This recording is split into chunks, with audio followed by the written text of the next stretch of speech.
Hello, everybody out there in the tubes of the internet.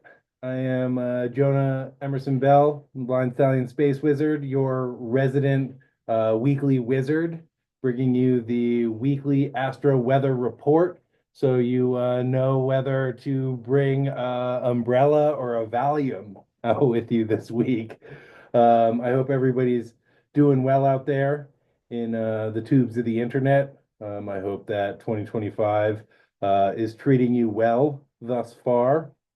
Um, if you are interested or curious about what 2025 has in store for you on an astrological front, I just did a great forecast with two brilliant astrologers, Sam Reynolds and Lindsay Turner. We go over all of the transits, all of the major transits of 2025 to help you prepare month by month for what the astrology of this coming year has in store. If you were able to catch that, I'm so glad that you were there. Thanks for showing up. If you were not able to catch it, never you fear. We're going to have the recording on Lindsay Turner's website. That's badpastor.me that you can purchase for the low, low price of $25 to help prepare you for all of the astrology of 2025. So big thanks to Sam Reynolds and Lindsay Turner, and everybody showed up. And also big thanks to Michael Bartlett, who is supposed to be joining us, but Michael was dealing with death of a close friend and a bunch of the kind of eighth house stuff that's attached to that. So unfortunately, he wasn't able to be there, but still want to give him a big shout out because love you, Michael. Other sort of stuff that's coming up while people are settling in.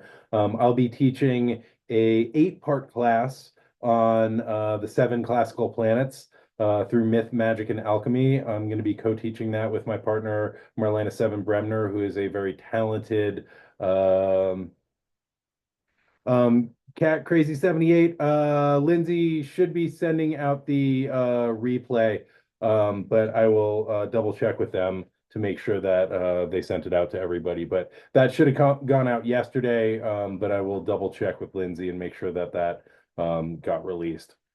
Yeah, so I'll be teaching a class on the 7 classical planets through myth, magic, and alchemy with the talented and brilliant Marlena Seven Bremner. We're going to go, this is 8 weeks. We do 1 week per planet, starting with Saturn, working our way all the way down in Chaldean order. And then there's an 8th class for integration. We're going to be looking at the planetary archetypes through mythology and psychology. We'll be talking about magical practices.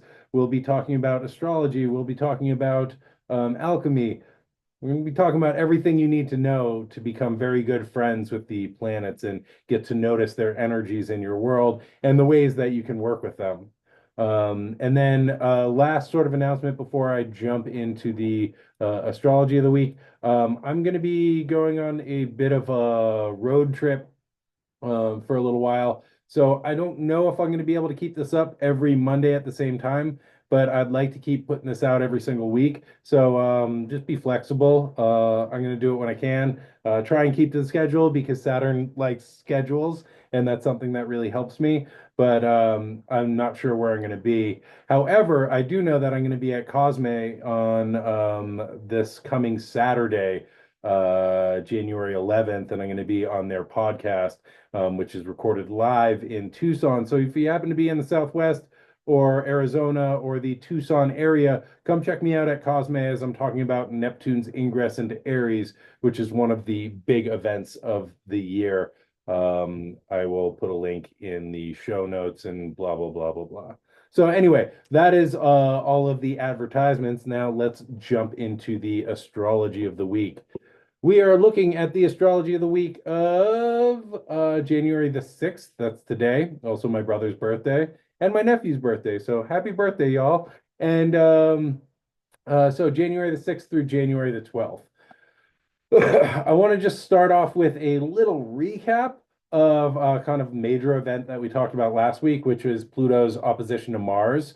This occurred on January 3rd at about 1 degree. Oh, Claire, I will tell you everything. Um, This occurred at about 1 degree of Leo and Aquarius. Pluto's in Aquarius. Mars is retrograde in Leo. This is the second of three oppositions. I talked about this rather at length last week, but I just wanted to touch on this again because there were some events that really kind of typified the Mars-Pluto energy. And I'm talking about the vehicular attack in New Orleans on January 1st, and also the car bombing of the Cybertruck, which also occurred on January 1st in front of a Trump hotel in Las Vegas. There's a very striking picture of that, which I think is a harbinger of 2025. So Pluto deals with survival fears. Mars is kind of our response to that, right? So when the unconscious becomes activated, right, and that is the kind of Plutonian rivers of the unconscious, we begin responding from a kind of limbic survival place, right? Our prefrontal cortex goes offline. We stop using logic and we start responding kind of emotionally or from a like I need to survive place, right? And so Mars is action, right? And kind of activates that fight or flight response, right? So Pluto becomes activated. We are gripped by the fear or the shadow, right? I am unsafe, right? Something is wrong. I don't know what it is. And the survival fears get activated. And then we go into this Mars kind of fight or flight mode, right? Where the blood rushes away from the core of our body, rushes away from the brain and the guts, and into the limbs, getting us ready to fight or to run. And so I'm bringing this up because we are moving out of this energy as Mars retrogrades back into Cancer, which occurs this week. However, they will meet up again in Leo and Aquarius. Um, I can't remember the date on that, and I apologize, but we're not out of the woods yet, you know.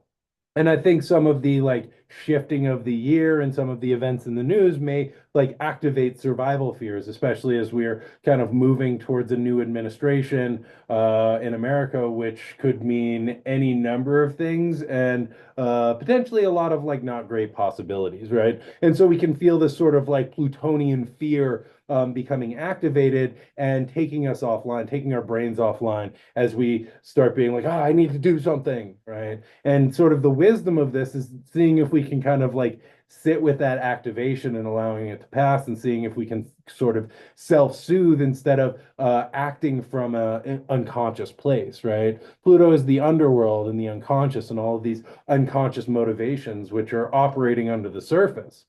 And then they meet Mars and create kind of an eruption or explosion, right? And again, we see some examples of this January 1st in the lead up to this conjunction, which was perfecting on January 3rd. So we have Shamsud Din Jabbar, a former U.S. military sergeant who drove a truck into a crowd of people on Bourbon Street early in the morning on January 1st. He also had a bunch of homemade explosives with him that he failed to detonate. Thank God. Um, the news is saying this might be religious or ideologically motivated. There are reports he was flying an ISIS flag from his truck. I'm not so interested in the motivations of these people. I'm more interested in sort of the ways that the Mars Pluto archetype kind of explodes through these actions, right? It very well may have been a mental health crisis that this person was in. The Guardian was reporting that he was facing relationship stress and financial pressures. The internet is saying it's a false flag operation, but the internet says that about almost everything these days. And whatever the sort of reasons, the kind of unseen forces of Jabbar's life erupted into violence in a very public way, which is kind of in alignment with the Mars in Leo, right? Sort of in the spotlight opposite Pluto archetype. And then also on January 1st, we had Matthew Livelsberger, um, who is an active duty Green Beret who died from a self-inflicted gunshot wound in his rented Cybertruck that exploded in front of Trump's hotel, a Trump hotel in Las Vegas. And according to the AP, Associated Press, Livelsberger wrote in a letter found by authorities that this was not a terrorist attack. It was a wake-up call. Americans only pay attention to spectacles and violence. That is very Mars and Leo opposing Pluto and Aquarius. And he goes on to say, what better way to get my point across than a stunt with fireworks and explosions? very American. And again, we see these kind of subterranean and underworld forces of Pluto erupting in very visible and literally explosive ways. And kind of in the aftermath of this explosion, there are reports about how much information Tesla Cybertruck stored about Livelsberger. And this brings up kind of questions about surveillance culture, which is also a key sort of archetype of Pluto and Aquarius, is the shadow of surveillance culture. So both these men were U.S. military. Livelsberger was active duty. Jabbar was a former U.S. military sergeant. This is the military is a martial profession.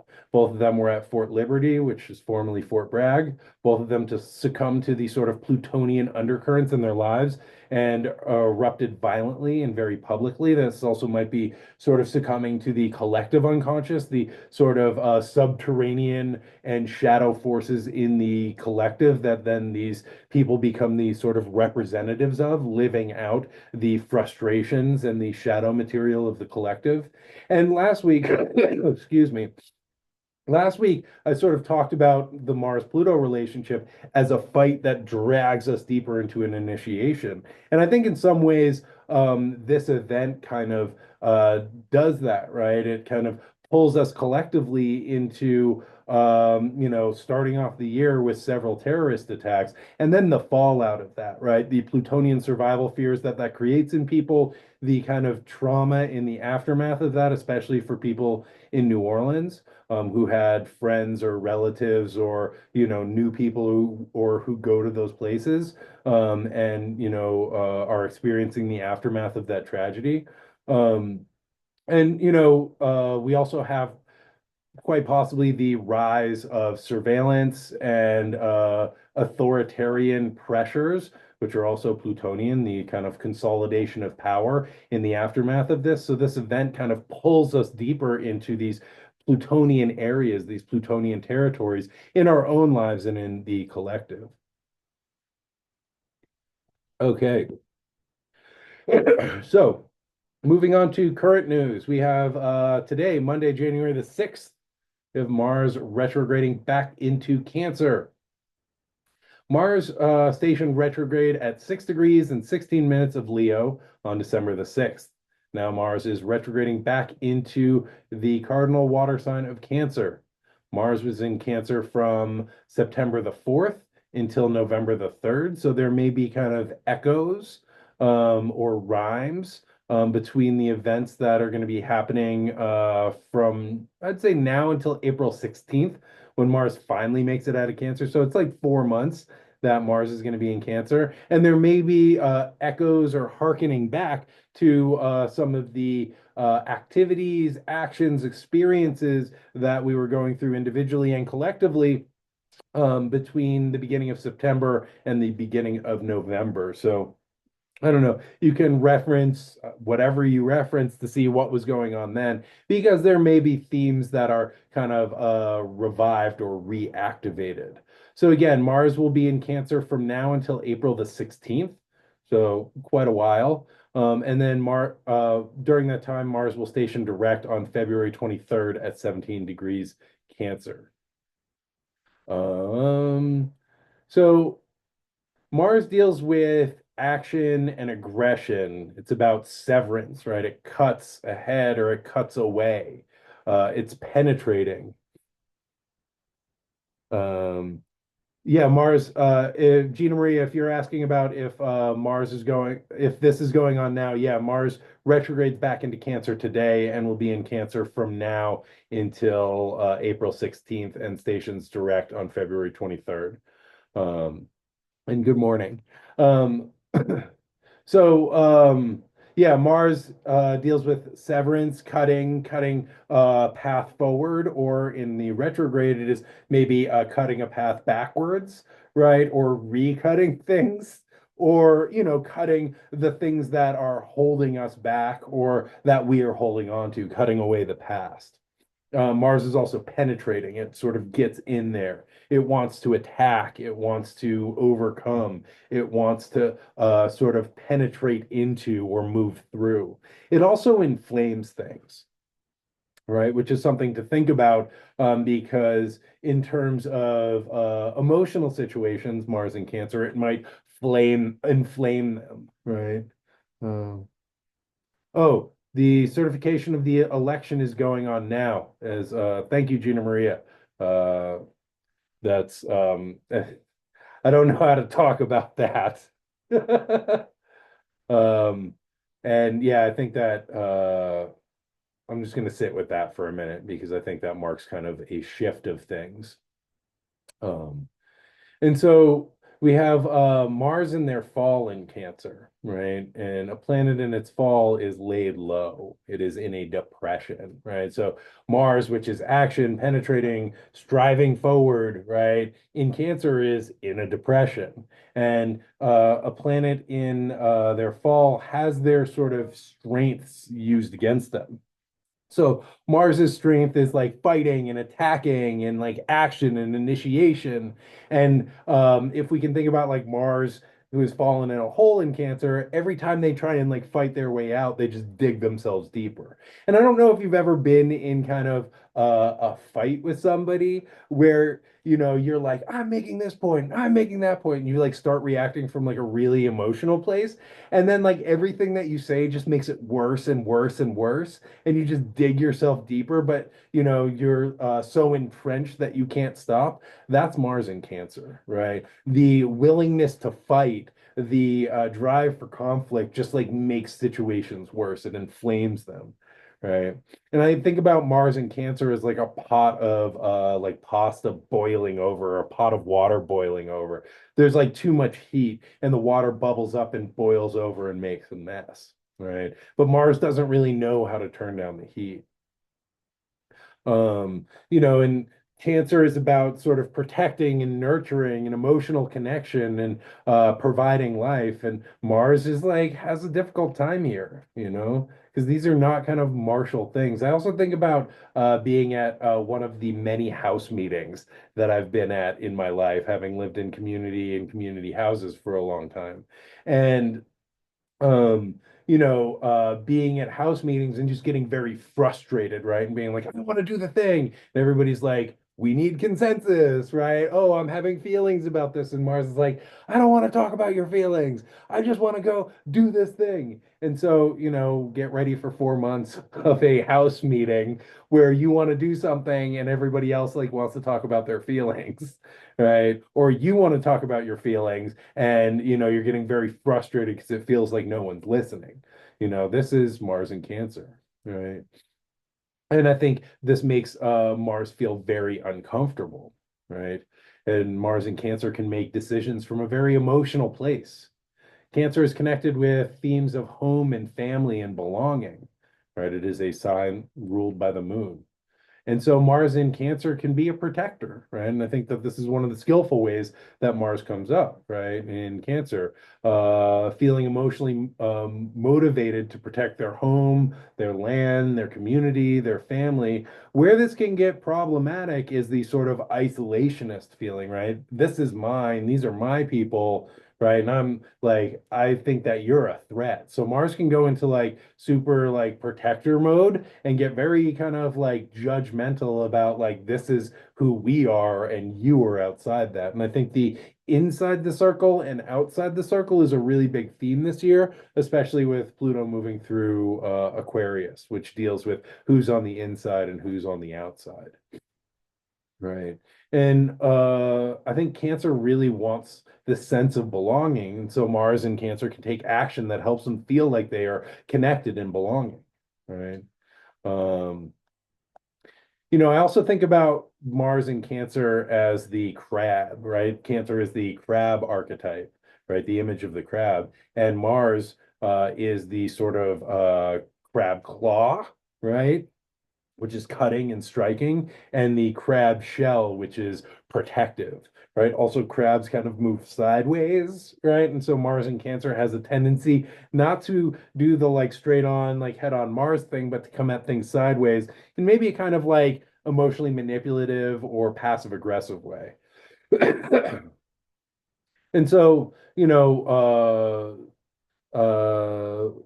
Mars's vulnerability, might get activated, right? Or the Cancer vulnerability might get activated.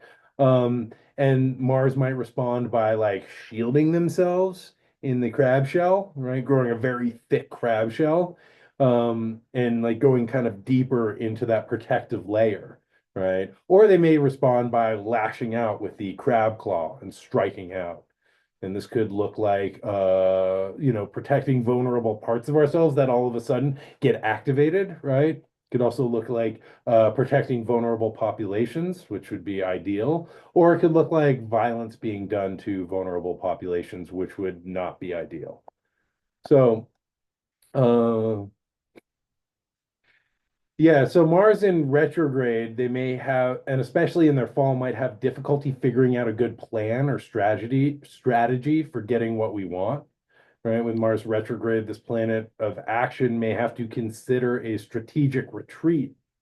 And also kind of the like vulnerable parts of ourselves that are being activated during this space and the ways that we want to like overprotect or overreact, right? So like great 4 months from now until April, count to three, take a couple deep breaths, right? If you find that vulnerability begin to be activated, right? Or if you feel like, outside of belonging and that like activates some like anger or rage, just take a couple breaths, right? Slow down, make a strategic retreat, and like see if you can stabilize and ground and come up with maybe a thought out solution instead of just responding from an activated place or a wounded place. Right, because actions at this time may be incredibly emotionally motivated, and I don't think making decisions from an emotional place or taking action from an emotional place is necessarily the best thing, right? So just something to consider. Okay. Also, Monday, January the 6th, along with the certification of the election. Thank you, Gina Maria, for pointing that out. We have Mercury in Sagittarius squaring Neptune in Pisces at 27 degrees and 22 arc minutes. This is confusing. Mercury is still in detriment in Sagittarius. They have a hard time making sense of the information here. Mercury is about the rational mind and curiosity, taking things apart and putting them back together. Sagittarius is more about the big picture understanding, kind of like bringing all the pieces together and being like, this is what this means, right? Wants to create a coherent narrative and give us a kind of target to shoot the arrow at, whereas Mercury keeps like pulling things apart, right? Mercury really wants to break things down and they're interested in analysis. Sagittarius, a Jupiter ruled sign, is more about synthesis. So Mercury kind of struggles here. Now they are coming into a square with Neptune, right? Neptune is about dissolving boundaries and dissolving whatever. It's connected with dreams and fantasies. It's seeking redemption and a return to an idealized paradise. Mercury in this hard aspect to Neptune can feel very confused, get lost in the fog, and have difficulty telling fact from fantasy. And communications may very easily be misunderstood today and through the first part of this week. Neptune can also be deceptive. So if things seem too good to be true, they probably are, right? So I wouldn't buy any bridges in New York or swampland in Florida, okay? At least this week, right? It's going to be difficult today and through the first part of the week. It's going to be pretty difficult to do work that requires focus. You may find your thoughts drifting, right? So anything having to do with communication is going to be confusing and might most likely lead to misunderstandings, right? So just be very clear about what you were saying and make sure that you were saying things clearly, even if you think you're saying things clearly. I think I'm doing, but I might just be like blah blah blah blah. It might sound like one of the Charlie Brown adults, and that is a Mercury square Neptune type of thing. I think I'm being very witty and concise, and maybe it's like blah blah blah blah blah blah blah blah, right? So also, this is a good time to pay attention to your dreams. Neptune is connected with the dream realm, and Mercury is the mediator between the waking and the dream life, right? Mercury lives in the liminal space, right? In that sort of like hypnagogic in between dream and waking.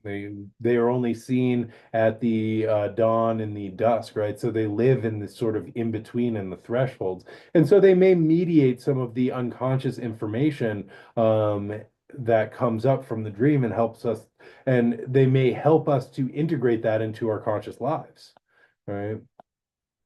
Um, but also the unconscious information that's coming up right now might be really confusing and make things seem a little foggy.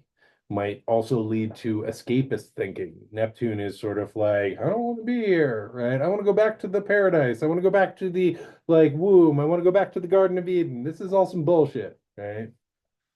And so also, Mercury, who is kind of detail oriented, being lost in this fog, we may be missing important details. Thinking might be really zoomed out, and so some of the details may slip through the cracks, right? We might kind of lose the plot a little bit. Might also have a hard time telling fantasy from reality. We also might find ourselves doom scrolling, right? And just being like, oh, I'm kind of like lost in thought, right? Or lost in fantasy, or lost in this echo chamber, or lost in this tube of the internet. We might have difficulty paying attention, right? Neptune kind of washes things away and it dissolves things. And this hard aspect with Mercury, it might be kind of dissolving our attention or washing away our attention. So we may find ourselves also leaping to conclusions, Mercury and Sagittarius, right? Who really wants to know, or trying to make sense of things in the fog, right? So Mercury might find like a bit of information in this kind of foggy space and extrapolate that into a larger truth, right? Or what they think is the truth, right? And so this might lead to kind of a bump in conspiracy theories coming out this week, right? And I think conspiracy theories have really been a hallmark of Neptune and Pisces, right? The sort of Piscean zoomed out, really big interconnected picture, right? Which kind of turns into a conspiracy board, or it can turn into a conspiracy board where everything is connected in these ways, right? And all points back to the lizard people, because of course it does, right? And I think Neptune can kind of bend to the paranoid, especially in a hard aspect with Mercury, who deals with thinking and communication and our ability to make connections, right? So this week, just don't get swept away, right? Or if you find yourself getting swept away, like, seeing if you can check that and be like, okay, let me like be in daydream, let me be in revelry, let me try meditating, let me, do stream of consciousness writing. Yeah, and Gina Maria is saying everything is confusing now, and it really is, right? But fortunately, this transit passes rather quickly. Mercury moves quick, they are moving direct. And by Wednesday the 8th, Mercury enters Capricorn. And so I think that will provide a shift of this energy because as Mercury enters Capricorn, they're really interested in like practical goal-oriented thinking, right? Mercury's like, kind of steps out of this fog, right, up onto this mountain above this sort of fog line and is like, oh, I can see clearly now. The rain is gone, right? These are my goals. This is what I'm going after, right? And they sort of focus their attention on the more practical and on the sort of goal-oriented nature of Capricorn, right? And so this is a good time for setting goals and for approaching tasks in a very down-to-earth and pragmatic type of way, right? So if you have mental work to do, don't do it today, do it on Wednesday. Um, yeah, so I think of like Mercury in Capricorn is like if you're gonna climb a mountain, right? Mercury in Capricorn will make you a list and be like, this is what we need to do, this is what we need to do. I'm calling these people, right? I'm renting this stuff. It's like very on task and like moving towards the goal, right? It can also be very dedicated mental processes, right? Very focused and pragmatic. My partner, who I'm teaching this class with, has the seven classical planets through Myth, Magic, and Alchemy, which is going to be great, and you all should sign up. She has Mercury in Capricorn, and she's written two books, right? I have Mercury in Sagittarius, and I just like talk and talk and talk and talk and talk, right? So the Mercury in Capricorn is like all focused on creating something real and tangible with their thoughts and words, right? And like this very dedicated process, resulting in her case in two books and other great works that she has completed, right? My Mercury in Sagittarius is just like I'm gonna shoot off a bunch of thoughts and arrows and ideas and then just walk away, right? I hope some of them land somewhere, but like whatever, and so that's one of the ways through that relationship that I've been able to um, uh, understand like Mercury in Sagittarius versus Mercury in Capricorn. Mercury in Capricorn's like I'm sitting down, I'm doing this, and like watching her work. I got to watch her work on the second book, and it was like really impressive. She was just there 8 hours a day, sitting in like a metal folding chair, writing this book. And me, I'm like, what? I can't do that. I'm just gonna like sit here and like talk into these black mirrors and then like walk away. So that's some of the ways that I see Mercury functioning in Capricorn versus Mercury functioning in Sagittarius. So moving right along. And again, I just want to reiterate that, and also you should check out Seven's books. The merit hold on.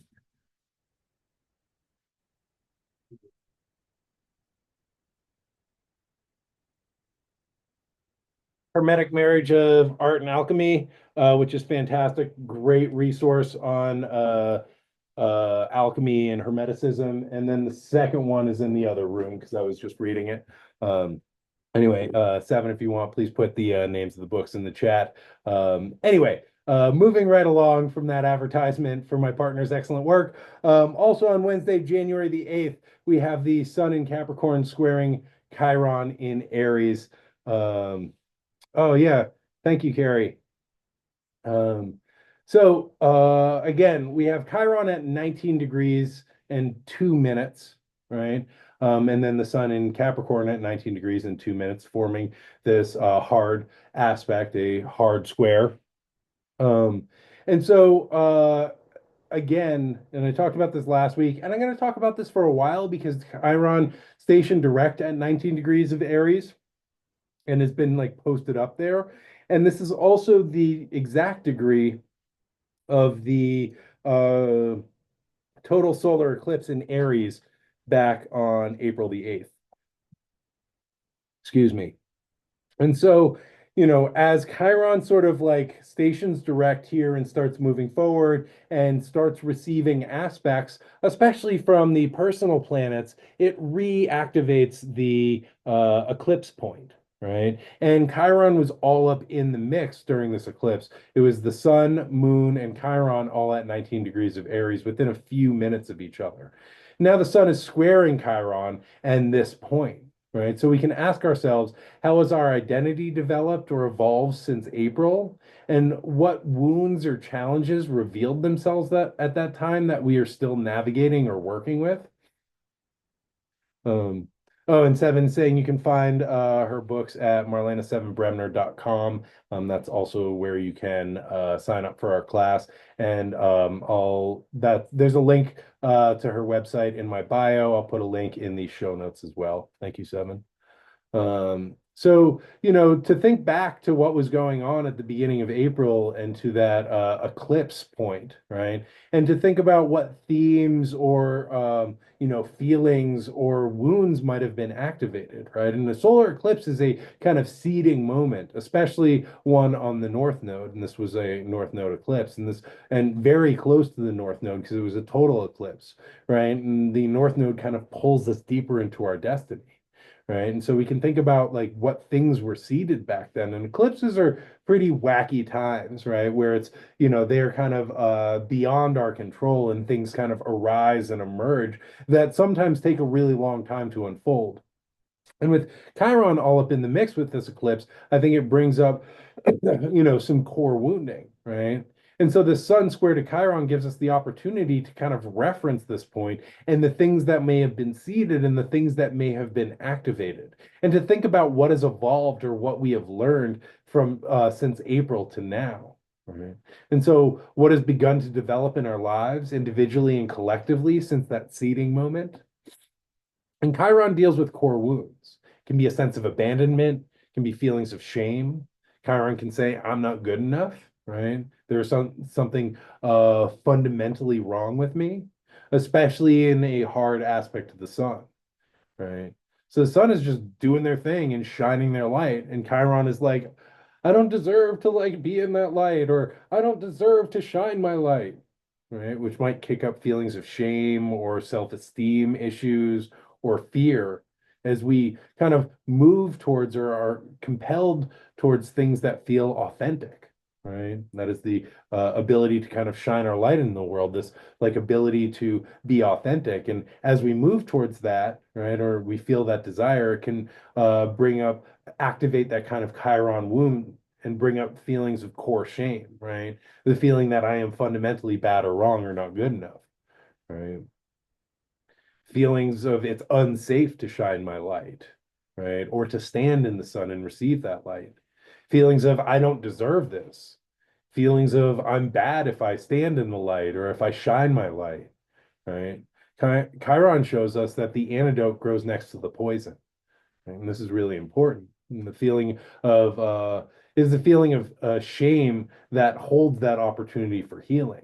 Right? These feelings that are really uncomfortable, and when we sit with these feelings and this wound, this feeling of like I'm not good enough or I don't deserve this, right? We can maybe begin to separate a little bit and notice what distorted beliefs, right, or cognitive distortions are arising in the story that we are telling.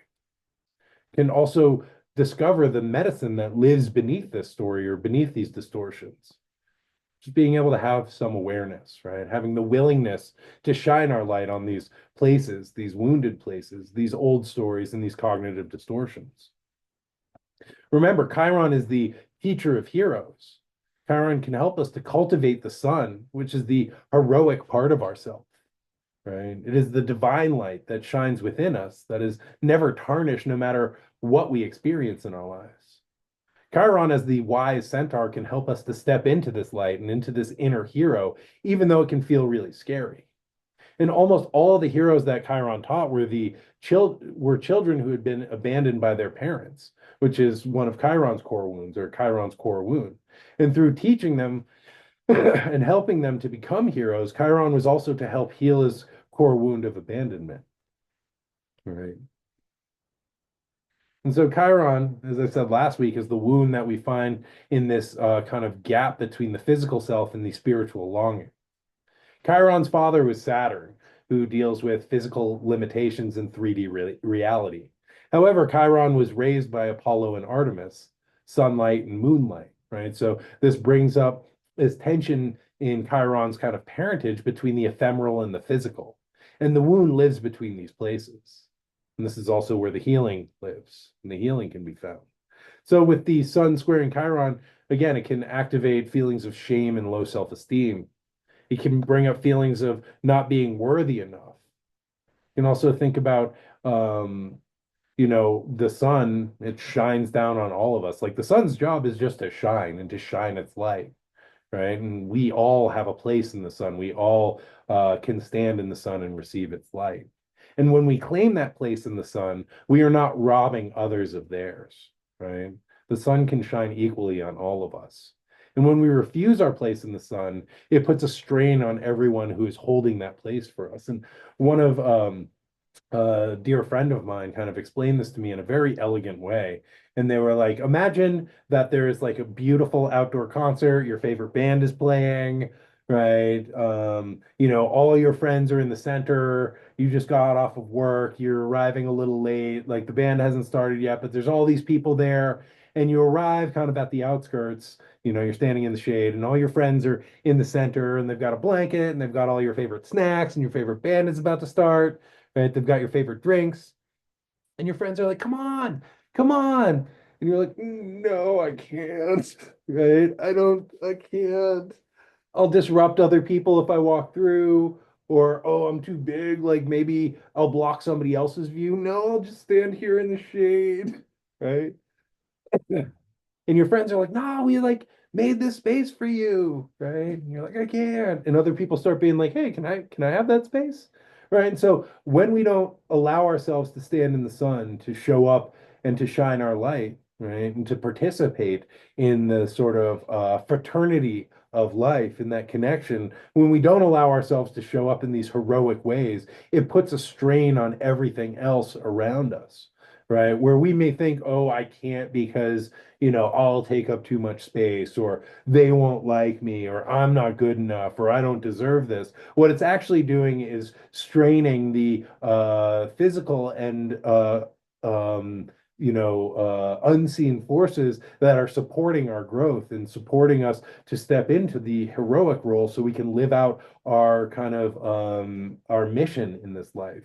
We can live out our own personal hero's journey. And when we refuse that, when we refuse the call, right, it puts a strain on everything. Even though we might think like I'm doing other people a favor by not stepping into my light, right, or not like stepping into the sunlight, what we're doing is actually like creating a drain on all the systems that are really pulling for us, that need us to participate and need us to shine our light into this sort of tapestry or kaleidoscope of life.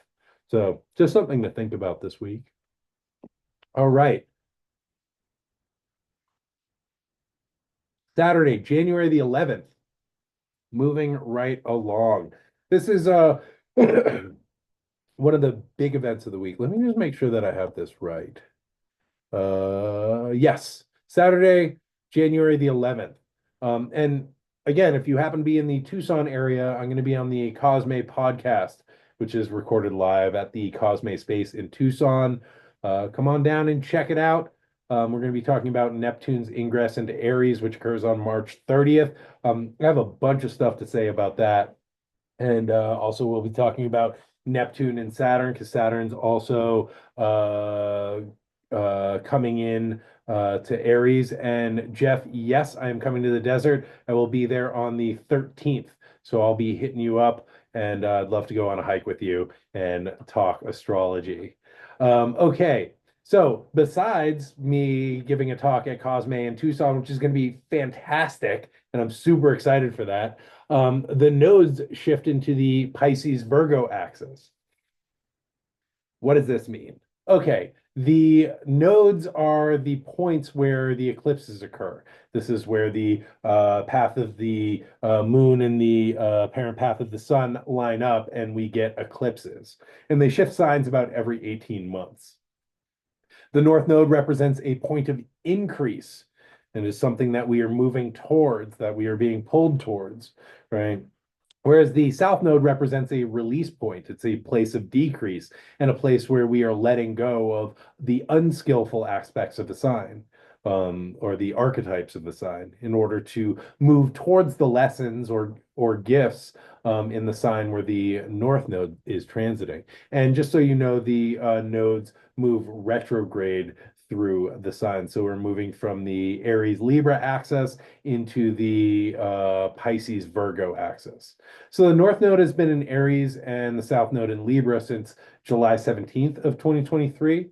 This was dealing with themes of asserting the self, Aries versus the South Node in Libra, which was people pleasing or trying to manage other people's feelings. Also, themes of action versus diplomacy, right? And according to Stephen Forrest, who's a great evolutionary astrologer and one of my teachers, um, uh, this kind of axis, North Node in Aries and South Node in Libra, is themes of peace at any cost, right? Meaning powers are willing to engage in egregious human rights violations and genocide in the name of creating peace. And I think that this is something that we have witnessed and has been really hard to witness during the nodal axis in Pisces and Virgo. And also, I think powers engaging in genocide and human rights violations, and then the sort of Libra South Node being like, well, it's not that bad, right? Oh, we need to use diplomacy, or saying like that's bad while still funneling billions of dollars into genocidal regimes, right? So now the nodes are shifting into the Virgo Pisces axis. The North Node will now be transiting Pisces, whereas the South Node will be transiting Virgo, and this kicks off on January the 11th. And so this is one of the big shifts of the year, right? And if you are ages 18, 36, 54, 72, or 90, around those ages, you'll be going through your nodal return. And if you are ages 9, 27, 45, 63, 81, or 99, you will be going through your nodal opposition.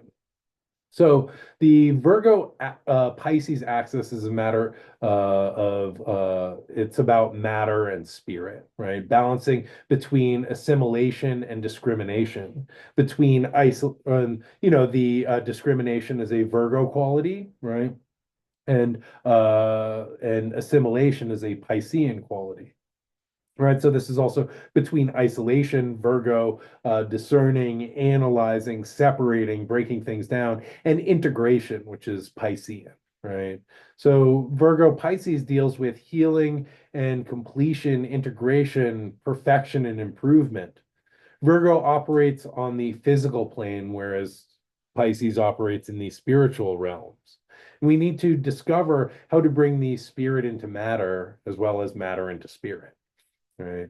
And so perfection is as much about the process as it is the end result. And I think something that's really important to consider is that the South Node is not bad, right? And the North Node is not good. In the kind of Vedic astrology, they're both malefic, right? These are both eclipse points, they're both uncontrollable. And they're both like sort of unpredictable. The North Node can be too much, right? And the South Node can be too little, right? So one of the ways that this can show up is like too little attention to detail and too much sort of like big picture woo thinking, right? But I think it's also important to remember that the South Node has gifts to it, right? And we're trying to integrate the gifts of the South Node of analysis, of discernment, of critical thinking. And we're trying to integrate these gifts into the bigger picture of Pisces, right? And bringing these Virgo gifts into seeking this higher spiritual truth, right? That we are all one, right? So how do I take the kind of Virgoan discernment and critical eye into the realization that we are all interconnected and we are all one, right? Pisces operates through forming connections and dissolving boundaries, right? And so this is kind of leaning into the big picture of universal consciousness. Pisces can also be interested in the spiritual and emotional realms, but it can forget about the physical world, right? And that's where the gifts of Virgo come in, right? And this can make it kind of difficult to function in a responsible way, right? Pisces can fall into the trap of the martyr or the victim, and they may hold on to personal suffering, thinking that this will help others to evolve spiritually, right?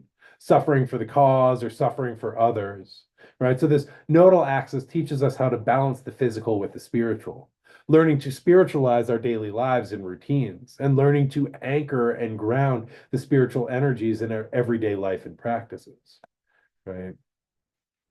So again, the gifts of the South Node are kind of the analytical mind, the ability to discriminate and to isolate, right? The ability to evaluate, this is good, this is not good, right? I don't like this, I do like this.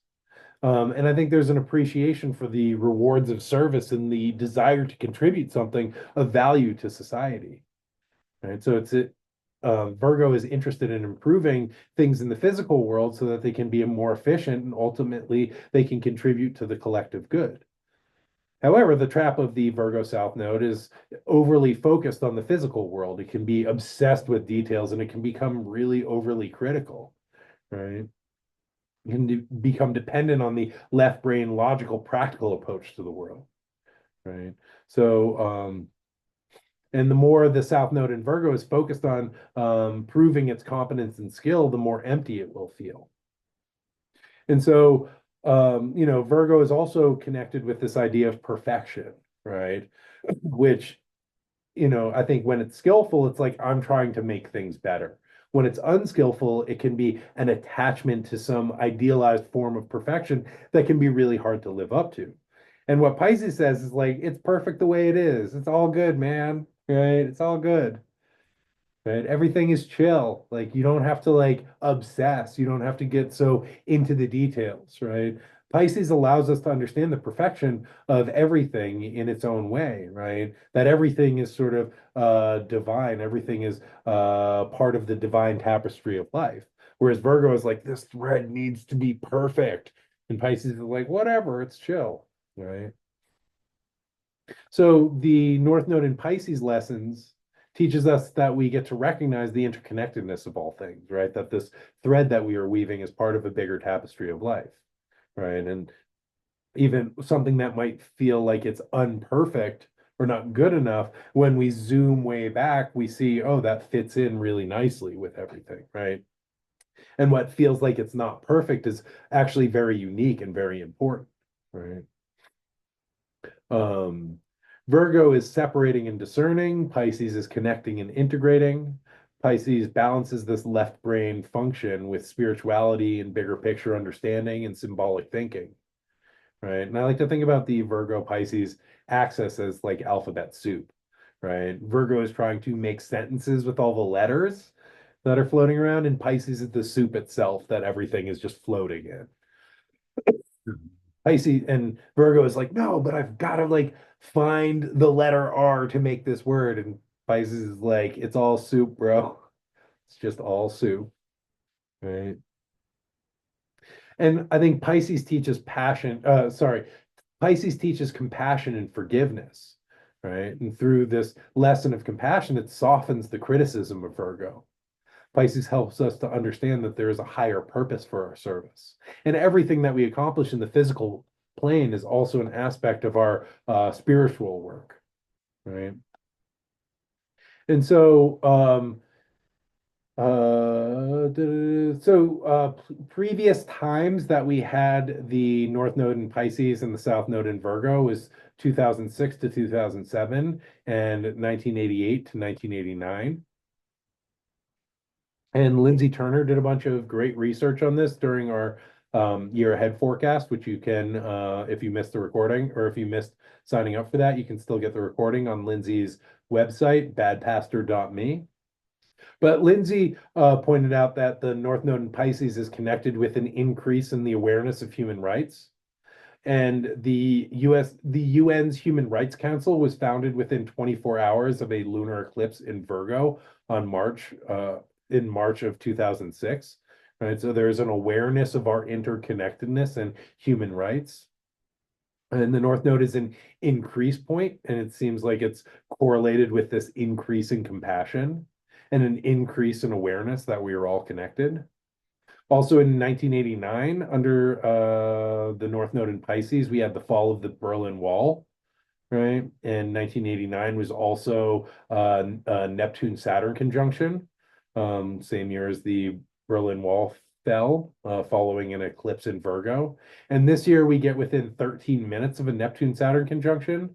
That's the closest they come is in July of this year. And then Saturn and Neptune will perfect their conjunction on February 20th of 2026, which I believe the nodes will still be in Pisces and Virgo. So just a couple themes to think about as yeah, the node shift, but this is kind of a big one. Um, okay, I got one more transit to talk about. How's everybody doing out there? Great. I'll see if I can get through this one quickly. Saturday, January the 12th, we have Mars retrograde in Cancer, trine to Neptune in Pisces, 27 degrees, 29 minutes. This is a water trine between two water element signs. And this is a supportive aspect. So Neptune is the dream and Mars is the action, right? This can be inspired action. I see Neptune as being connected with Dionysus, the god of trance states and ecstasy. So Mars here can be directed towards ecstatic action, right? Neptune transcends the normal everyday consciousness. Mars may be inspired to act from this deeper or transpersonal awareness, this kind of like um, bigger vision may inspire some martial action this week or over the weekend. Uh, Neptune can be the savior or redeemer, so Mars may play the role of the white knight, sort of rescuing people or taking action from a giving or charitable place.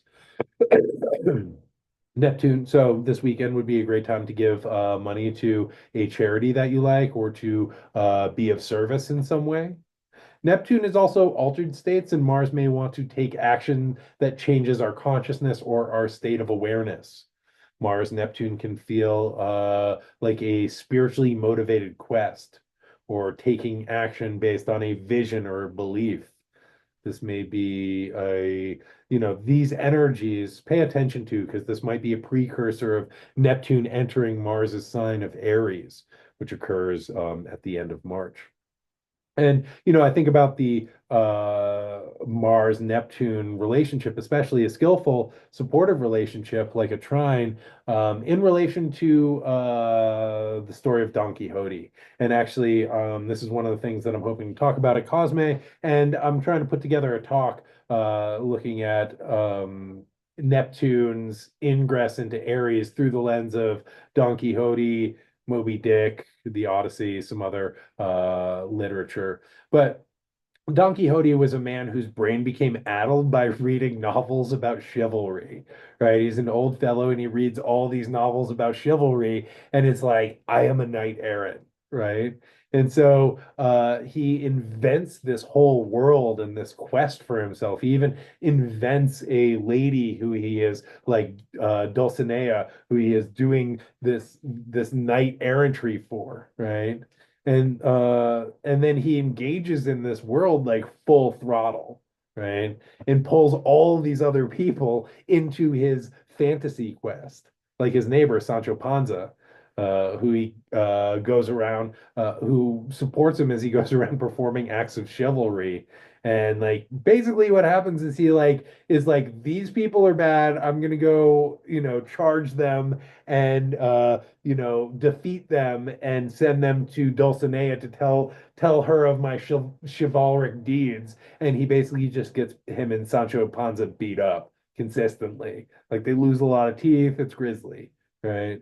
But he is stubbornly clinging to his fantasy. And this fantasy has totally overtaken his reality. And I think this is a way that Mars Neptune, and I think Neptune into Aries will function, right? It's like being swept away in the fantasy of the quest, inventing the quest that then consumes us, right? But he is so committed to the bit that all he can do is ride around the countryside righting wrongs, even though he ends up pissing everybody off. And eventually he becomes famous and renowned for his knight errantry. And the sequel, Cervantes wrote a sequel to this, which is like really meta. It's he wrote a sequel because there was all this fan fiction coming out, and he basically writes the sequel to be like, this fan fiction is a forgery, and I am the real Don Quixote. And so he wrote this book to kill off all of the fake Don Quixotes, which this is 1600. This is the first one comes out 1605, the second one 10 years later in 1615, not under Neptune and Aries, by the way, but it's very like intelligent and advanced and meta for its time, right? But he gets famous for his knight errantry because like straight up we're still talking about him 420 years later. Right. So this is also Neptune can be like glamour and fame, right? And so it's like the commitment to the bit of the fantasy quest, right, can also bring great rewards, but might get you beat up a lot of times, right? So yeah, under this transit, we might be interested in helping others, and much like the knight errantry of Don Quixote, be interested in performing acts of chivalry or charity. However, we also might be low energy. There might be, which might be good, right? We can just like take a break and slow down a little bit. Um, Ooh, you read Don Quixote in Spanish? That's brilliant. I love that book. That is one of my favorite books of all time, by the way, and I highly recommend everybody read it. It's amazing. Um, So we might feel low energy at this time, which can be good, right? And this might be a time of connecting in with the spiritual motivations that help to motivate our actions, right? And thinking about actions directed at a higher purpose, feelings of altruism, even feelings of self-sacrifice, especially for community and family or homeland, Mars and Cancer. Right. So this is the ability to draw on the imagination and intuition to act more effectively, and the ability to kind of sublimate desire, right? Transforming our physical desires into spiritual motivations and using our desire as fuel to fuel the spiritually motivated quest, right? And this can be the ability to take idealistic action or actions arising from idealistic place. But, again, I think a really good time to engage in acts of charity, altruism, to, tap into like what's motivating you, right? And how we can use our motivation for the highest good, and to really think about the sort of calling or the initiating vision that calls Mars to act.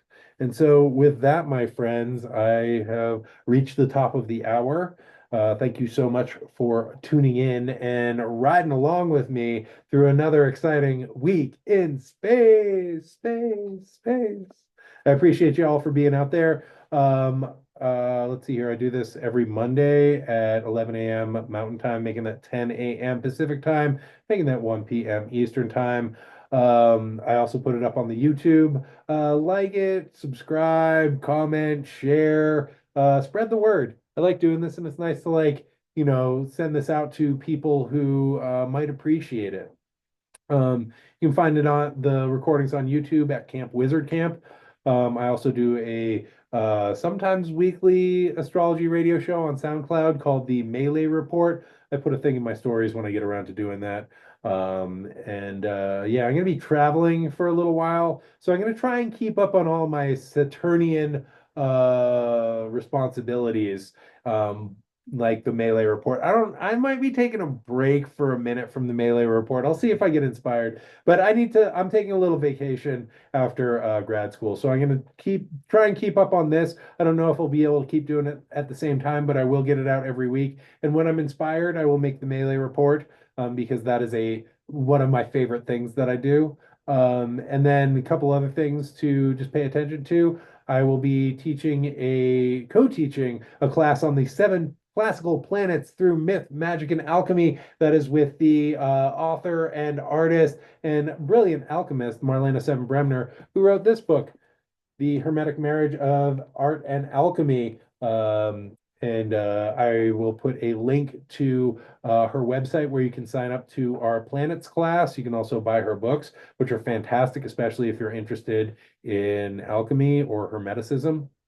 And yeah, that class is going to be great. We're going to be talking about 1 week per planet, talking about mythology, psychology, archetypes, magical practices, ways of connecting with them, ways of understanding them in your chart, looking at their relationship in astrology, in alchemy. It's a great overview of the seven classical planets and gives you a really good toolbox on understanding them in your lives, in your psyche, and ways of working with them through magical and devotional practice. So that's going to be starting first week of March, and there is a discount if you sign up before January the 20th.